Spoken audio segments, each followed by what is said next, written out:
राधे राधे बंधुओं, बहुत स्वागत है आपका ज्योतिष धर्म चैनल पर। बंधुओं, आज हम इस वीडियो में बात करेंगे मिथुन राशि और लग्न वालों के लिए 2024 में कैसे फल प्राप्त होंगे। साथ ही आपको बताएंगे विशेष रूप से आपके शुभ और अशुभ दिन और वो खास उपाय जिसको करके आप पूरे वर्ष भर उत्तम फल प्राप्त कर सकते हैं। आपने अब तक हमारा चैनल सब्सक्राइब नहीं किया तो प्लीज सब्सक्राइब कीजिए। बंधुओं, ज्योतिष शास्त्र आपको पहले से ही ये अवगत करा देता है कि कौन से दिन आपके शुभ रहेंगे और कौन से अशुभ, जिससे कि आप शुभ दिनों में अपने अच्छे कार्य कर सकें और अशुभ दिनों में आप थोड़ा संभल करके रहें। इस तरह का ज्ञान ज्योतिष शास्त्र से प्राप्त होता है। इसीलिए हमने राशिफल जो 2024 का सभी राशि के जातकों के लिए बनाया है, बहुत शोध के बाद बनाया है और बहुत उत्तम बनाया है। यदि मिथुन राशि और लग्न वालों के लिए 2024 में ग्रहों की स्थिति देखी जाए तो कुंडली कुछ इस तरह की साल की शुरुआत में नजर आएगी। यदि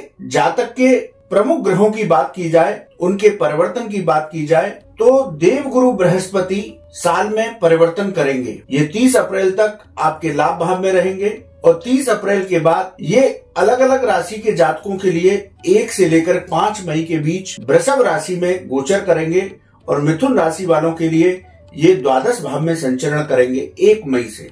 इसी तरह राहु पूरे वर्ष भर देवगुरु बृहस्पति की राशि मीन में रहेंगे और आप दशम भाव में रहेंगे। केतु भी आपके पूरे वर्ष भर, इसमें भी परिवर्तन नहीं होगा, ये आपके चतुर्थ भाव कन्या राशि में रहेंगे। इसी तरह शनि आपके नवम भाव यानी कि आपके भाग्य भाव में पूरे वर्ष भर संचरण करेंगे। सूर्य, मंगल, शुक्र, बुध और चंद्रमा ये राशि में प्रति महीने अपनी चाल के अनुसार गोचर करेंगे। लेकिन साल की शुरुआत में मिथुन राशि और लग्न वालों के लिए इस तरह के ग्रह गोचर की स्थिति होगी। यदि अब मिथुन राशि और लग्न वालों के लिए बात करें देवगुरु बृहस्पति की, तो देवगुरु बृहस्पति आपको 30 अप्रैल तक आपके लाभ भाव में बैठ करके उत्तम फल देंगे, आपको चारों ओर से लाभ कराएंगे, आपको नौकरी व्यापार में लाभ की प्राप्ति होगी। लेकिन दशम भाव में पूरे वर्ष भर राहु बैठ करके ये राजकीय कार्यों का भाव है, आपके कामकाज का भाव है, तो यहाँ पर आपको थोड़ी सी परेशानियों का सामना करना पड़ सकता है। पूरे वर्ष भर राहु मिथुन राशि और लग्न वालों के लिए उनके दशम भाव में गोचर करेंगे। दशम भाव आपकी जीविका का भाव है, आपके पिता का भाव है, आपकी उच्च शिक्षा का भाव है, तो यहाँ पर राहु थोड़ा सा डिस्टरबेंस पैदा करेंगे। नौकरी और व्यापार में आकस्मिक कोई परिवर्तन करा सकते हैं, आपको धन हानि करा सकते हैं, तो राहु से थोड़ा संभल कर रहना होगा। इसी तरह केतु आपके चतुर्थ भाव में बैठेंगे। केतु भी राहु की तरह ही फल देते हैं, इसलिए ये भाव जो है आपका भूमि, भवन, वाहन और माता का भाव है। तो यहाँ पर आप माता के साथ वैचारिक मतभेद करा सकता है। माता के स्वास्थ्य का ध्यान रखें। प्रॉपर्टी ले रहे हैं तो बहुत सोच समझ करके निर्णय लें। शनिदेव आपके पूरे वर्ष भर भाग्य भाव में संचरण करेंगे, तो ये मूल त्रिकोण में बैठ करके अपनी राशि में आपको शनिदेव उत्तम फल देने वाले होंगे और ये आपके भाग्य में वृद्धि करेंगे। यानी कि मिथुन राशि और लग्न वालों के भाग्य में वृद्धि बनी रहेगी, तो भाग्य और कर्म से उनके सारे काम बनेंगे। यदि ओवरऑल मिथुन राशि और लग्न वालों के लिए हम कुंडली और फलादेश की बात करें तो पूरे साल आपको भाग्य का साथ मिलने वाला है। ये मिथुन राशि के जातकों के लिए बहुत पॉजिटिव पॉइंट है। साल के शुरुआत में सूर्य मंगल सप्तम भाव में बैठे हैं। ये यहाँ पर आपके जीवन साथी, क्योंकि ये सप्तम भाव आपका दाम्पत्य जीवन, व्यापार और व्यापारिक साझेदारियों का भाव है। सूर्य मंगल यहाँ पर बैठ करके आपके वैवाहिक जीवन में तनाव दे सकते हैं, वाद विवाद की स्थिति पैदा कर सकते हैं। व्यापार में भी शुरुआत में थोड़ा उतार चढ़ाव देखने को मिलेगा। साल की शुरुआत में बुध यहाँ छठे भाव में बैठ करके ये आपके ऋण, रोग और शत्रुओं का भाव है, तो यहाँ पर बैठ करके शुक्र, बुध आपके छठे भाव में आपके खर्चों को थोड़ा सा बढ़ा सकते हैं। प्रेम संबंधों के लिए साल की शुरुआत अच्छी रहेगी, क्योंकि गुरु की सीधी दृष्टि आपके पंचम भाव पर है। ये पंचम भाव शिक्षा का, आकस्मिक धन लाभ, प्रेम संबंधों का भाव है, तो गुरु की दृष्टि की वजह से आपके प्रेम संबंधों में प्रगाढ़ता आएगी, प्रेम संबंध मधुर रहेंगे। आपका प्रेम विवाह या अभी तक आप अविवाहित हैं तो आपका विवाह हो सकता है।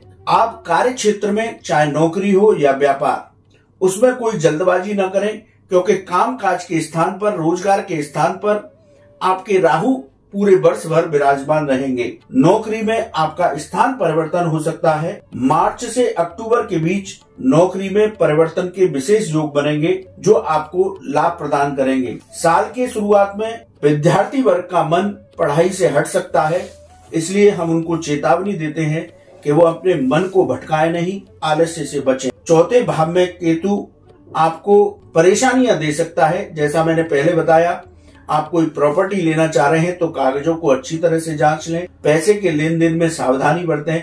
माता के स्वास्थ्य का ध्यान रखें। देवगुरु बृहस्पति की दृष्टि आपके पंचम भाव पर रहेगी, तो विद्यार्थी वर्ग को 30 अप्रैल तक विशेष सफलताएं प्राप्त होंगी। पारिवारिक जीवन में आप वाद विवाद की स्थितियों से बचें। अपने दाम्पत्य जीवन में मधुरता बनाए रखें। वैचारिक मतभेद से बचने का प्रयास करें। वाणी पर नियंत्रण रखें। वाणी की मधुरता को बनाए रखें। विदेश संबंधी यदि मिथुन राशि और लग्न वालों का कोई काम है तो इस साल उनको विदेश से लाभ के अवसर प्राप्त होंगे। स्वास्थ्य का विशेष रूप से इस पूरे वर्ष भर आपको ध्यान रखना होगा। पेट और फेफड़ों संबंधी बीमारियां आपको इस साल परेशान कर सकती हैं। नेत्र संबंधी विकार भी आपको हो सकते हैं। देवगुरु बृहस्पति एकादश भाव में विराजमान होकर के आपको लाभ ही लाभ कराएंगे। आपको सफलताएं प्राप्त होंगी। देवगुरु बृहस्पति की वजह से आपका आर्थिक पक्ष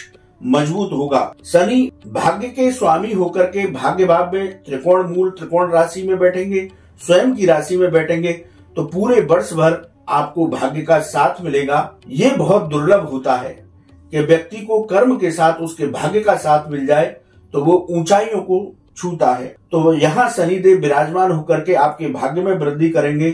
शनि की वजह से आपके रुके हुए काम बनेंगे। नौकरी और व्यापार में आपको सफलताएं प्राप्त होंगी। मान सम्मान की समाज में आपको प्राप्ति होगी। राहु और केतु से इस पूरे वर्ष भर मिथुन राशि और लग्न वालों को थोड़ा संभल कर रहना होगा।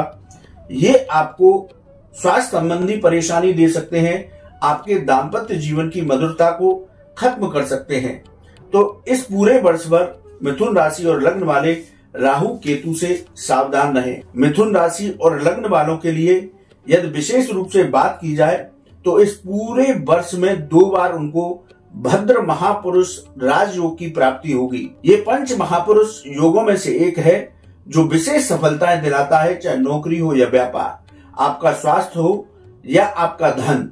इन सब में भद्र महापुरुष योग की वजह से आपको विशेष अवसर प्राप्त होगा, जिसमें आपको सफलताएं प्राप्त होंगी। तो बंधुओं, मिथुन राशि और लग्न वालों का हमने ये राशिफल बताया। यदि उनके शुभ दिनों की बात की जाए तो 15 फरवरी से 15 मई, 15 जून से 17 अगस्त, 18 नवंबर से 15 जनवरी 2025 ये समय उनके लिए अनुकूल रहेंगे, जिनमें उनको विशेष लाभ, विशेष सफलताएं, मान सम्मान, धन प्राप्ति होगी। वहीं अशुभ दिनों की बात की जाए तो 15 जनवरी से 14 फरवरी, 16 मई से 14 जून, 18 अगस्त से 17 नवंबर ये अशुभ दिन रहेंगे। इनमें थोड़ा संभल करके रहें आप। तो मिथुन राशि और लग्न वालों के लिए ये साल बेहद उत्तम फल दे करके जाएगा। यदि बंधुओं बात करें कि मिथुन राशि और लग्न वाले क्या उपाय करें पूरे वर्ष भर, तो आप पूरे वर्ष भर श्री लक्ष्मी नारायण की पूजा करें। ओम नमो भगवते वासुदेवाय इस मंत्र की 1 माला प्रतिदिन जप करें और गाय को हरा चारा खिलाएं। तो मिथुन राशि और लग्न वालों को हर तरफ से लाभ होगा, उनके स्वास्थ्य की रक्षा होगी। भगवान आपका नया साल उत्तम करे। बंधु, आपको वीडियो कैसा लगा आप कमेंट बॉक्स में लिखें। यदि आपका कोई सवाल है तो आप हमारे व्हाट्सएप नंबर पर लिखें, हम उसका जवाब अवश्य देंगे। राधे राधे।